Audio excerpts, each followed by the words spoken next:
I'm Mel Stewart, and this is the SwimSwam podcast. Joining me today is a very special guest.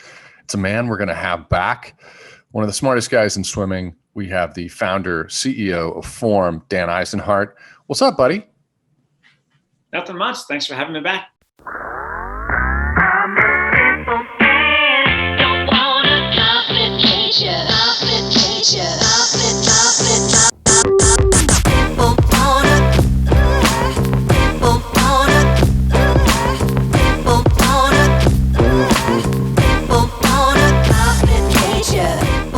Dive deeper into some topics, but for anyone who didn't listen to the first time you dropped in, I'm going to put a link in this post so they can go back and listen to that, and you should listen to it before you listen to this one. But let's cover a little bit of ground on what we talked about last time, just so people, if they're coming in now, they'll stay with us. Dan swam at Indian River. He's from Denmark.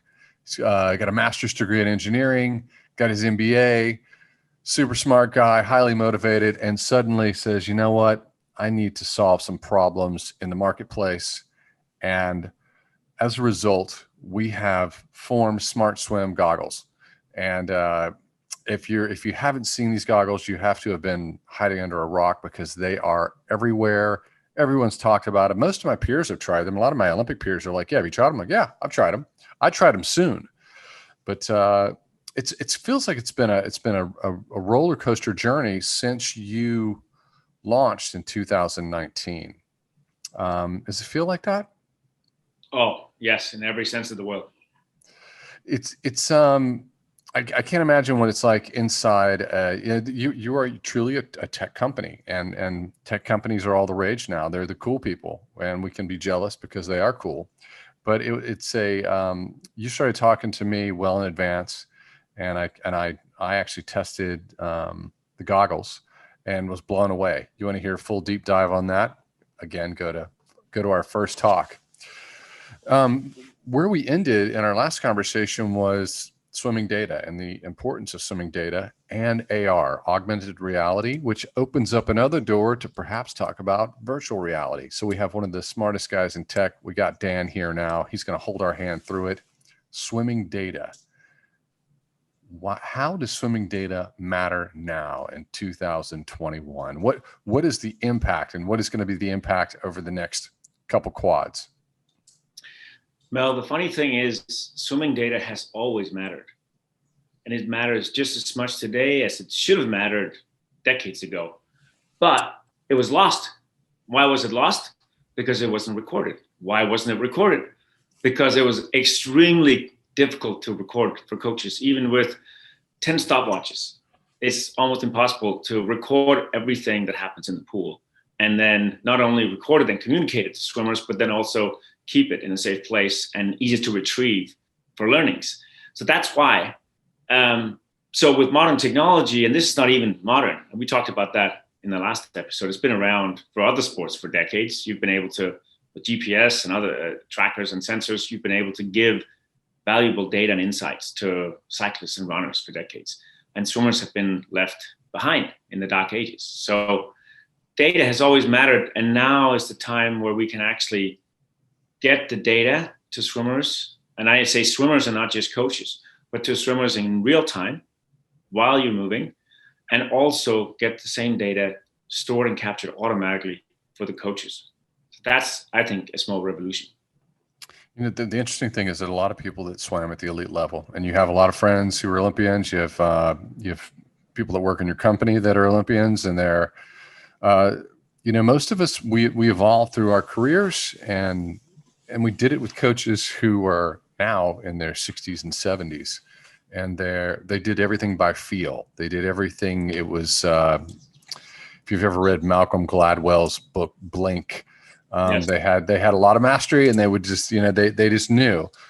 And, but it wasn't always, what we've learned is that wasn't always accurate, that there's data can teach us a lot. And, it's something that some of the younger swimmers are now up to speed on, and they have incredible insights. But is there anything that you've learned from the data that you guys have captured so far that might surprise people? Yeah, I think it's an interesting point, Mel, because there's now actually studies, scientifically proven studies, that can tell you that your gut is not very good at guessing accurately.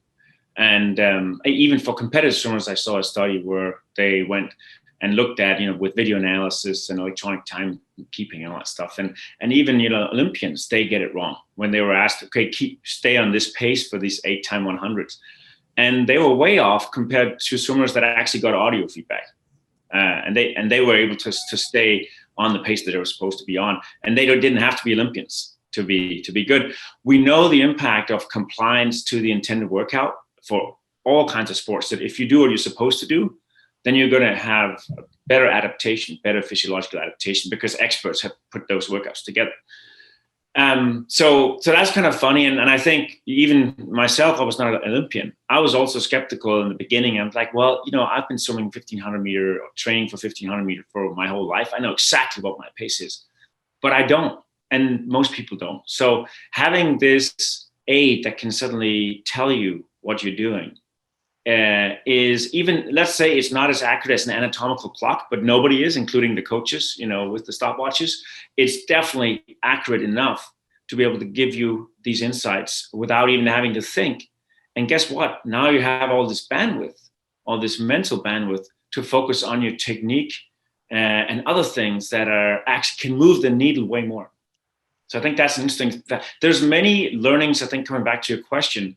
I think one of the learnings that I had was this notion of the relationship between distance per stroke and stroke rate. We know, multiply those two, you get speed. But understanding how it relates to you for the particular event, whether it's an Ironman or a half Ironman or a 100-meter sprint, how it relates to you in the race and how you should prepare for it in training, is extremely compelling to look at. And I think notoriously we swim at too low stroke rates, and we try to really optimize the distance per stroke. That sometimes is important if you're trying to improve your distance per stroke, but it's the multiplication of the two that gives you your speed. So it's not just sub-optimizing one, it's actually making sure that depending on your goals, you can optimize both at the same time in the race situation. That was the biggest insight for me. I might sound like a broken record. I can't remember if I said this in our last conversation. I might have. I do say it a lot. I went and swam for a coach in my late teens, early 20s, and I was number one in the world at the time in the 200 butterfly. His name's David Marsh, and David Marsh told me to he was going to change my stroke in several places. I dropped an F-bomb on him and said no way, but I did it. I trusted him and I did it. And but I think the biggest impact in terms of his change was he had me swim 2 more stroke cycles per 50 in the 200 meter butterfly, and it made all the difference in the world because I didn't slow down. I maintained my inertia. If he had popped out and said, "Here's all the data," there never would have been an argument. But there was an ego argument.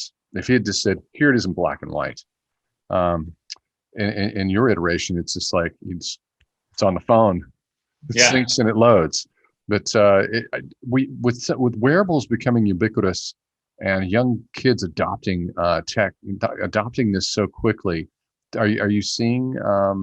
Do you see a future where everything in workout, training alone, training with a team, is nothing but breakdowns with data?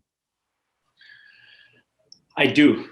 And I think it's not to be looked at as something that's negative or cyborg-like or something that we become slaves of. I think it frees us, right? Because it gives us that knowledge and it gives it to us much faster, and it's going to be customized, individualized, so it matters to you in that situation. So I think we're going to save so much time, trying to decipher, trying to break the code for how we can improve. So I always say we can become faster, right? This is really what data does. And if it's delivered to you in real time as well, that learning curve is just going to be way, way steeper. Look at at stroke rate. We have now real-time stroke rate in the goggles. So it's not even after the fact, or when you break at the wall, when you stop at the wall, you can get real-time stroke rate. So if you're supposed to, in a certain interval, be at 60 or 70 or whatever rates per minute, strokes per minute, then you can monitor that, consistently. And then when you turn, you can see what your DPS, what your distance per stroke was, if you want to make sure that you're in that threshold. So I think there's that play between, okay, there's big data that relates to you, and you can get insights from that big data using machine learning or artificial intelligence. That will just happen in the cloud on the server, and you'll get these great insights. And then there's while you're doing it, how can you make sure that you can absorb and learn from that data much, much, much faster? Instead of having to, let's say, wait 2 hours, you're on the bus home, and then you've got all kinds of other things you have to do. And now you have to dig through all this data and figure out where you could improve. Nobody's going to do that. There's too much data. You're getting all kinds of social messages, and you have to write emails. And so we're in a world where everything is emitting data, tens of billions of devices. That's just going to keep on increasing. So there's sort of two big problems. One problem is, how do we make sense of all that data? And then the second problem is, how do we serve it up to people at a time where they can consume it without overwhelming them? And I think those two big problems can be solved on one hand with artificial intelligence, and on the other hand with augmented reality or virtual reality in certain cases. I think it's a little bit more abstract for swimming, but it certainly has a place. So I think, yes, we will be in that world. I don't even think it's going to be just for swimming. I mean, swimming may not be the first frontier there, but for sure, we'll see it in everyday life, almost in every aspect of life. It seems like swim has been left out of tech innovation for way too long. It seems like we all were doing the same thing, and we were sleeping, doing these same routines, and then suddenly we woke up and this was real. For me, it was that head snapping moment when you flew to Austin and I tried this. I was doubtful and I was wowed. Yeah. Why has swimming been left out of tech innovation for so long? You know what? I think there's been an assumption that swimming is only for Olympians or competitive swimmers, and that's actually, while it's a very important cohort, it's a small section of active swimmers. But so this market has been underserved. When I was pitching my business plan initially for Forum, the investors that were listening to me were saying, yeah, I get it. You were successful the first time in skiing and cycling, mainly skiing. Swimming is way smaller. It's a smaller niche. So even if you hit it out of the park, it's not going to be very successful. And I said, listen, hold on to your seat.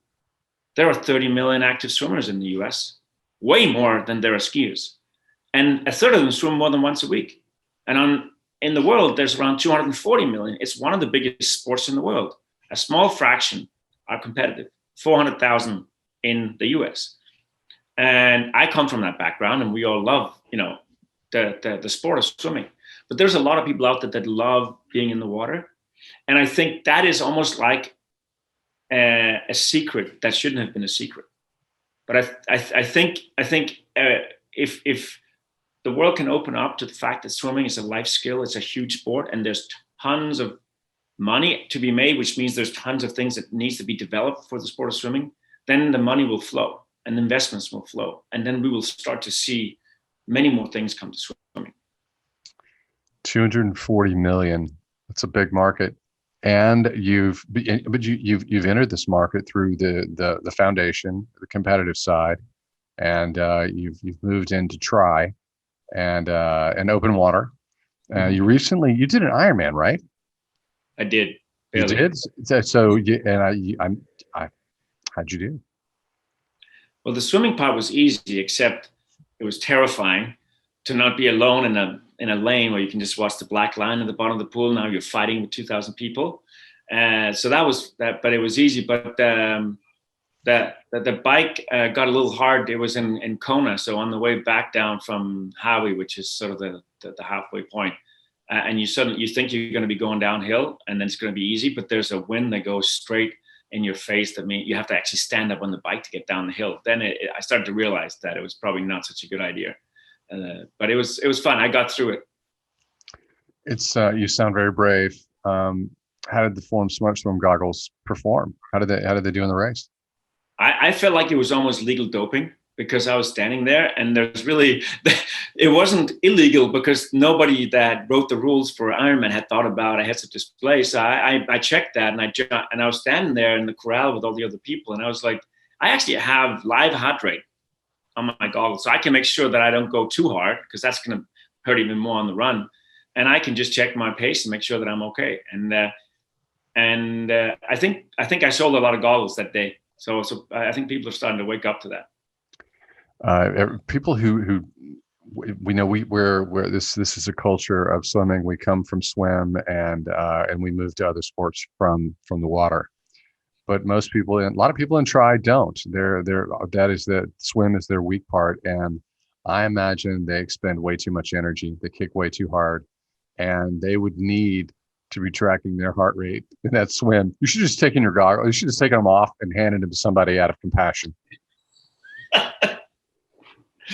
Yeah. In hindsight, I could have done a lot of activation there. That could have sold a lot of goggles, but so I might have to go back and do it again. You can come with me now. Would you do it again? You should do it again. I'd do it again. I actually really enjoyed the experience, and it wasn't just the experience being in Kona. I thought that was just absolutely magical, but it was actually the process leading into it, because I'd never done anything. I mean, I always thought I was a distance athlete, swimming 1,500 meter freestyle. It turns out that's actually kind of a sprint, because when you're doing an Ironman, it's a completely different set of parameters, especially nutrition and heat acclimatization and the transitions. Like, I lost 10 minutes in the first transition. So I was out with some of the much slower swimmers, right? Because I just messed everything up in terms of like putting the shoes on the wrong feet and all that stuff. So I think just learning, I think next time I would probably learn how to optimize some of these other elements, especially nutrition. I would say that was a hard lesson to learn. Well, I'm going to take a pause on this and do just a terrible shout out, because we just have to. My roommate from the first Olympic Games, he was the youngest guy on the team. I was the second youngest guy on the team. We swam together in college, and then he went on and started doing Ironman. He held the race, the record for the swim for, I think it was over 2 decades, Lars Jorgensen. But yes. I think that, and he's now the head coach of the University of Kentucky. I think that you need to be in touch with Lars, because I think Lars will understand form intimately. Yes, I should. I'll make a note. You got to make a note. You guys would love each other. It's so I'm going to get back to swimming data, and in terms of, we have 30 million people in the United States, 240 million people. And I understand that swim, and they swim for the joy of swimming. They swim to stay fit. They swim for their mental health. But you want to know where you're at when you're doing anything. You want to know how you feel. You want to know how you're feeling day to day. And we know our gut doesn't work. You have to have this data. It's where does that sort of data, where does it impact your recreational swimmer? I think it impacts a lot, because one of the biggest blocks or roadblocks for recreational swimmers is motivation. You have to get to the pool, you have to jump in this cold water. And once you're in there, what the heck are you going to be doing in the water? You don't have a coach. So what are you going to do? Maybe you downloaded the workout or saw something on YouTube, but you can't remember it. Maybe you wrote it down. Maybe you did what I did and you brought the phone, and then it got all wet, and I had to spend like 48 hours putting it in rice to kind of dry it up, and it actually ended up working again. But it's just such a hassle, right? And then you have to understand how to use the pool clock, and you have to remember, when you left and when you came in, and then you have other people in the lane, and you're trying to learn technique, because it is very hard actually to learn how to swim. It's not as hard as you think if you have time and mental energy to actually focus on it. But there's just a lot of these roadblocks that are unnecessary. And for us, that's what we wanted to take away, that pain, and give people that flow, that zen feeling that I think most people expect and are striving towards, including competitive swimmers. When they go to the pool, they want it to be that you're just immersed, it's quiet, and you're just in flow. It's a full body workout. It's one of the best sports in the world. It probably is the best, I would say, in terms of, if you look at what it does to your body, and then the risk of injuries and how long you can do it for, cradle to grave. This is an amazing sport. It's a life skill too. Everybody should be doing it all of their lives. So what we do is we don't only give the tracking piece, so you can now know what you're doing and then see how you improve, as you progress. But we can also give you structure now with the workouts that launched last month. And the structure means you download the workout, whatever you're looking for, maybe a short sprint workout or a medium-sized endurance workout, whatever it is, we've got it. Got a huge library of workouts. And it'll tell you what to do, when to rest, how long to rest for, what intensity to go at. And it'll keeps count. So when you're swimming, it'll go, okay, you're on the 3rd out of 8 intervals of 100 meter freestyle. And, last length here, you're in a 25-yard pool. So you're on your last length, give it some extra, energy. So that having that kind of real-time sort of coach or guide in the water, that actually does not disturb you. A lot of people think, well, this is too much information, I don't want it. It actually does the opposite. It actually makes you completely relax and trust the process, and you don't have to kind of worry about where you're at or what you should or shouldn't be doing. It's all fed to you. That was my experience when I did the test back in 2019. It was that I didn't have to think about it, because after a period of time, I just accepted. I didn't think about. I mean, my initial experience was I couldn't believe the display was so effortless. Like I could look in the sun and there it was. So if I needed it, I could put my attention there, and I had it. And the fact that we got out of the pool, walked over, and it synced, the workout loaded, and I was blown away. If there's anything that you do in swim, it is always wanting to get to a place where you're not thinking, where you're just moving, and it is zen-like. So yes, what you're saying makes absolute sense, and it's most applicable for recreation swimmers too. Maybe more so when you're alone, and there's a bit of a hurdle when you're by yourself, and you're having to go there, and you're like, okay, I'm going to do this, and you're striving for something. So form helps you get there faster. Yes, I think it's true, and it's more fun at the same time. And I think like that last time we talked about how this can be applied, these goggles can be used in different ways, also in competitive swimming, depending on what you're doing and what type of swimmer you are. So it's kind of a tool in your toolkit alongside your fins and your kickboard and everything else. You don't have to use it the whole time.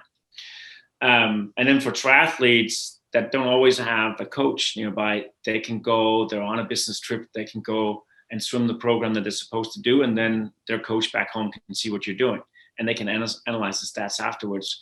And then for the recreational swimmers, it's really, now you don't have a coach and you don't really know what to swim and what to do and how to track things, and we give everything to you. So it's very easy to get into the sport and also to get back into the water if you know the sport already.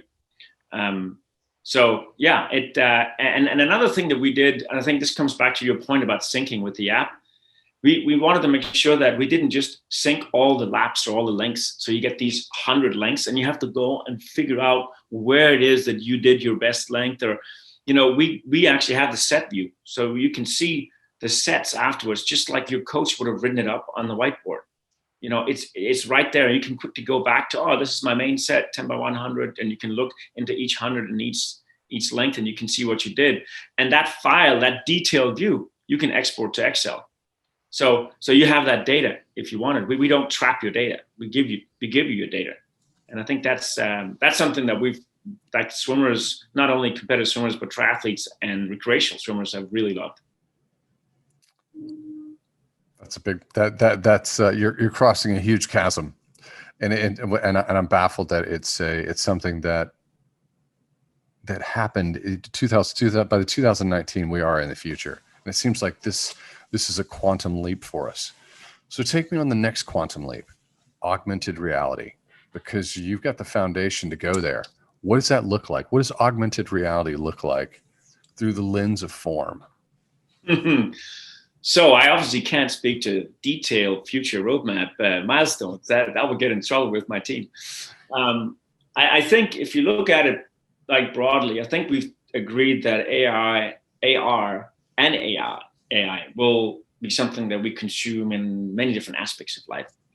I think AR, augmented reality, we've seen, remember Google Glass, back in 2012, I actually thought that was a decent piece of technology that they pulled off there, but it was too early, and there's a lot of learnings from that. I think we should just need to forget that and go, okay, there is a time when we're all going to really appreciate the fact that we can get information I told you all those billions of devices emitting, transmitting all this information that we're not able to consume.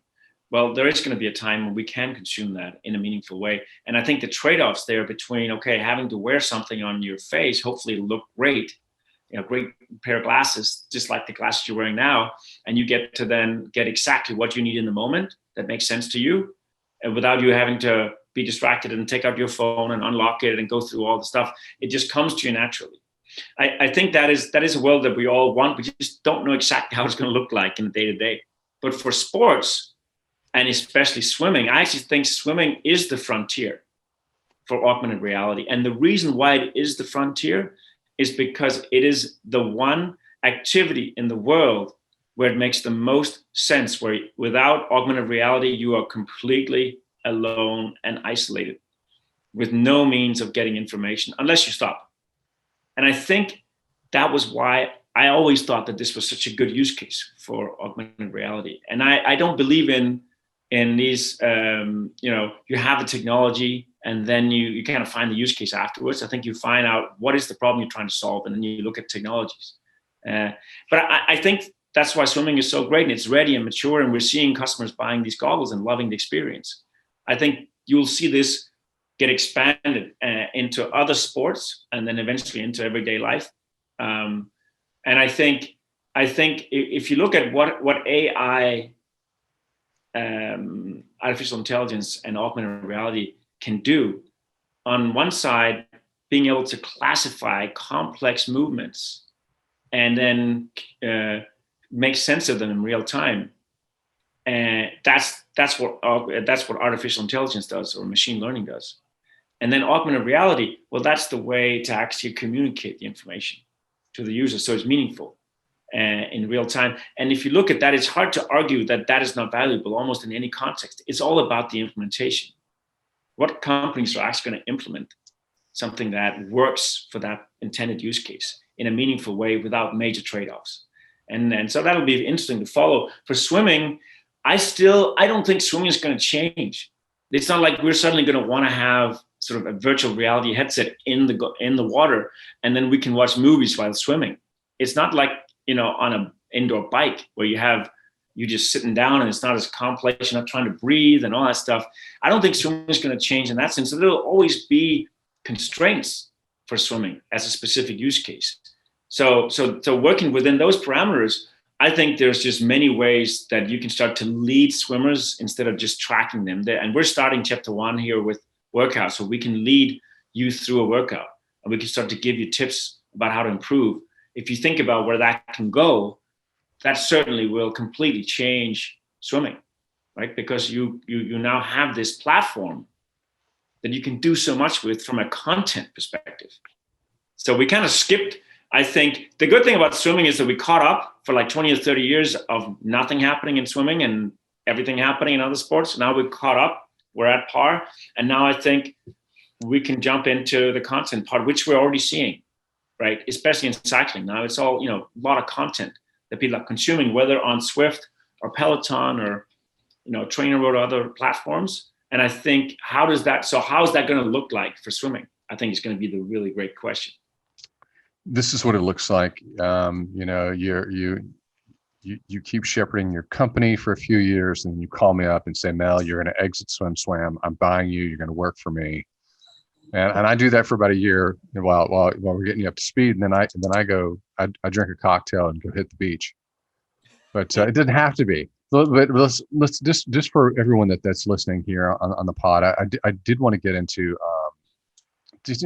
what most people think of when they think of augmented reality. Probably the standard example would be, at what point in time will it be possible for me to be trying to do pace, and I actually have a dolphin or something in that is being projected that I'm pacing with, or another swimmer, my swim buddy. How far off are we from that? Well, I think you raise an interesting point there. So the question is really, to what extent can you gamify the experience in swimming, right? And I've heard this a lot from customers, and I think it's a really interesting question. I mean, we're listening to all ideas. We have so many ideas. The best ones come from our customers. and we're testing things out. My answer is, well, now that we can track, and we can track accurately, and we can display more than just metrics, we're displaying workouts, in real time. There's really no limits in terms of what we can do. There's so many things that we can do, and the question is, what do we do? What do we choose to do?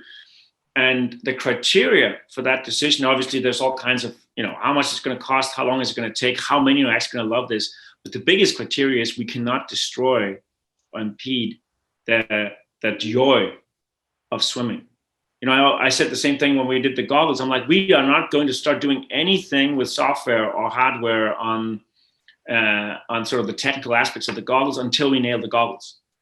Because goggles that leak, that don't work, they disqualify the entire thing, right? And I think it's the same thing. If we should be very careful about what we put into this experience, because people love to swim. You're going in the pool to get a swim. You're not going in the pool to be so distracted that this becomes this completely different experience that people don't want in the end. Then you can sit at home and be gamified, right? So I think taming that technology and understanding when to lean in and when not to lean in, that's always the challenge. And you can get carried away when you're inside the box with the innovator or entrepreneur hat on. You think everybody wants the same thing you do, but not everybody's a huge nerd. And they want something that's just practical and easy to use, right? So that is always our biggest experience or challenge. And that's why we really want to create that two-way communication with customers. And also I'll have, like, for example, my wife is a good sense checker. So like I will just say, she's a fitness swimmer. And I'll just say, how do you think, like this idea? She'll say, I hate it. I'll be, okay, I know that's not going to work. That's not for now. But then sometimes I'll ask a different question, maybe slightly different. And then she's like, oh, that could work. And then, so I know, okay, maybe if we implemented it a little bit differently, then it could work. So I think that's always the challenge. And it actually takes longer to dumb things down. And when I say dumb things down, it's more trying to make it more succinct, right? It takes much longer because you have to go through all these iterations. My next question was like, what are you going to be doing over the next few years? But something tells me that you won't tell me. You sound a little tight-lipped, like maybe some things are in development, and I'm just going to have to wait and see. Do I get my phone call? Mel, I'm coming to Austin. I got something to show you. I think you know that. I will always show you features before they are released to public. So if I get an invite again to go to Austin, I'll go to Austin. As long as you give me a head start. And I'm not going to swim butterfly. I'll swim freestyle. I'll put my fins on.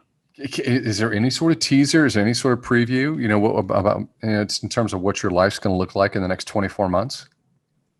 Do you know what? I have never been able to predict the future, and I think when it comes to business and startup, it's even more difficult, right? Because what I do know is that if you're not agile and ready to listen to input and changes in terms of perception or just learnings from people actually using your product, because there's a difference between having 1,000 people swim with your product, half of them friends, family, and super early adopters, and then having 100,000 swimmers of all types of backgrounds try your product.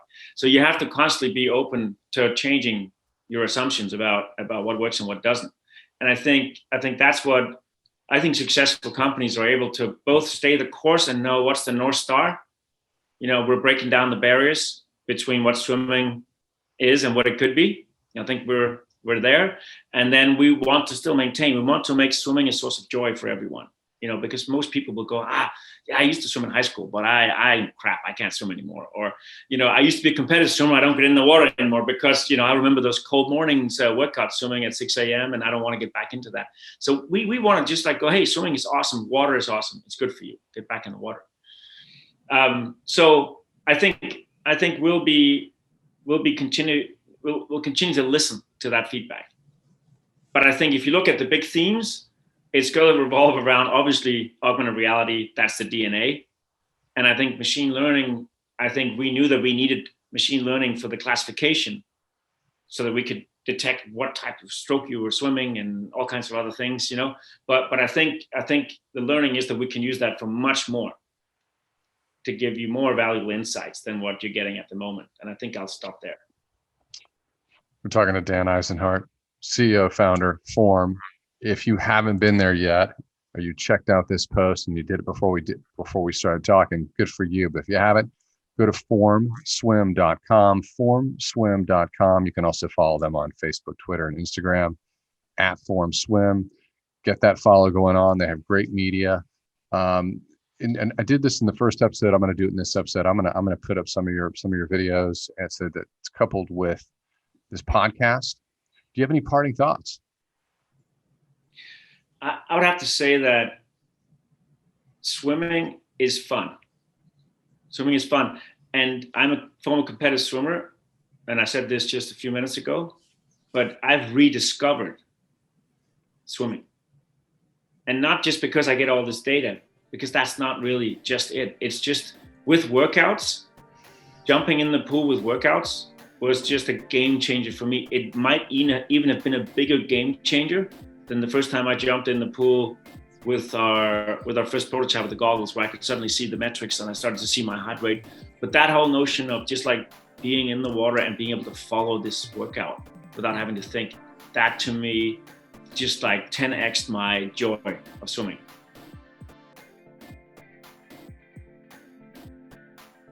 You've been listening to the SwimSwam podcast. Stay tuned for new episodes every week. You can take SwimSwam podcast on the go by subscribing on your favorite podcast platform.